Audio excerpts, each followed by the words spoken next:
Nebraska corn growers head to D.C. as E15 reaches a critical moment. I'm Steve White. It's midday time for Top Ag News.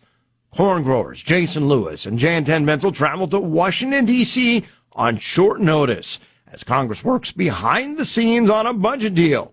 Lewis says even getting to Washington was uncertain after travel delays, but once there, growers immediately began cold calling congressional offices.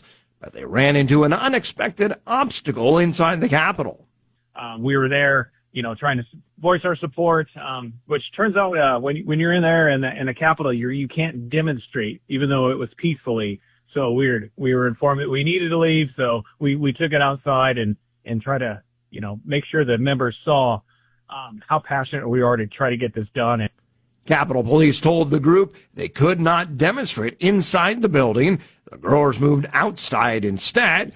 Tenbenzel says the stakes extend far beyond ethanol, warning the rural economy is under strain. Rural economy needs this desperately. The ag economy, we cannot have another 1980s. Both growers urge farmers to act immediately by phone, not email. They call on farmers who support biofuels to call Congress and do it now. However, we have received word the issue has stalled once again, with talk of a committee to come back with E15 recommendations later, much to the frustration of corn growers.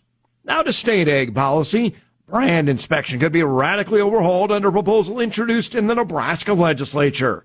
The bill from Senator Ben Hansen would eliminate the Nebraska Brand Committee as a standalone agency and move brand inspection, registration, and livestock theft investigation to the State Department of Agriculture, overseen by a state-appointed brand recorder.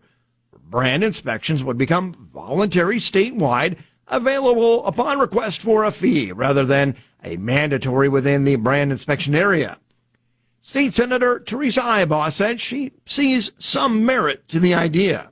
Well, I think the state vet oversees a lot of the program currently, and I think that's a great place to put it as, we could give them some oversight. However, Senator Tanya Storr, a Cherry County rancher, is strongly opposed. They're not in the cattle business. They don't understand the cattle business, but they're willing to take a sledgehammer and try to destroy a system of proof of inspection. It's about proof of ownership and proof of inspection, keeping the integrity of a very valuable asset in the state of Nebraska in place. They want to take a sledgehammer to that.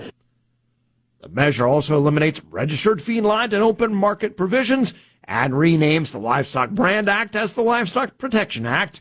If approved, Brand Committee employees and funding would transition to the Department of Agriculture beginning January 1, 2027. Where do soybeans fit to the new federal dietary guidelines? Alex Makovica explains. The United Soybean Board is welcoming the newly released dietary guidelines for Americans, saying the updated recommendations recognize soy foods as part of a healthy, balanced diet. The guidelines highlight soy as a nutrient-dense, plant-based protein option alongside animal proteins like beef, poultry, dairy, and eggs. The board says the inclusion of soy reflects their long-standing research into its nutritional role. Soy foods recognized for their protein content and use in a variety of eating patterns, while soybean oil is noted for its unsaturated fat profile. Thanks, Alex. You're listening to the Rural Radio Network.